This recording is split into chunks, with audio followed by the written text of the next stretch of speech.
في كلام اليومين دول على ان دونجا جاي له عروض وان هو هيمشي او النادي هيبيعه، ومثلا يستفاد من الفلوس بتاعته عشان فك القيد والازمه والمستحقات والكلام ده كله. طيب انا شايف المشهد ده بطريقه تانية او شايفه بشكل تاني يعني. آه، جون ادوارد ابتدى الموسم جاب صفقات وكان في دماغه تجربه، وان هو هيجي في يناير يدعم بلعيبه وبعدين هيفنش الموسم، فهيبقى في تدعيم لعيبه تاني لو هو مكمل والكلام ده كله.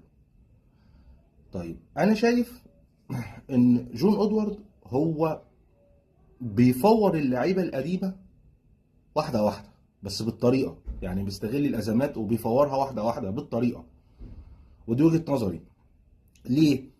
احمد سليمان بيطلع في الاعلام ويقول لك انا اصل ناصر ماهر لما بيجي مثلا يحط جون ولا يكسبك بطوله ولا يعمل اي حاجه، ما هو ناصر ماهر مين اللي جابه ومين اللي عرضه على الاداره؟ وانا اللي جايبه. عبد الله السعيد كذلك. وبعدين امير برضو مرتضى من فتره كان في بودكاست او برنامج بس مش متذكر ايه هو يعني، طلع وكان برضو بيتكلم على مجلس الاداره، ان مجلس الاداره ده ابتدى الموسم الاولاني ليه باللعيبه القديمه، معظمها كانت اللعيبه القديمه، وخد السوبر الافريقي وخد الكونفدراليه. فانت كمجلس اداره، انت فين لعيبتك اللي انت جبتها اللي هتجيب البطولات؟ يعني انت جبت بطولات باللعيبه بتاعتي اللي انا سايبهم لك. فالحته دي عامله مشكله. النهارده انت عندك ناصر ماهر مشي عشان فك ازماته والكلام ده كله، لا. ودونجا الله اعلم اذا كان هيمشي وماليش دعوه، يعني مش قصتي فنيا هو حلو ولا وحش ولا ايه ظروفه، مش دي القصه يعني. لكن انا بشوف ان انت جون ادوارد، الناس القديمه دي بتتفور بس بالطريقه. وافتكر كلامي كويس، الفتره اللي جايه دي اي حد هيقلب وشه هيقعد وهيتباع.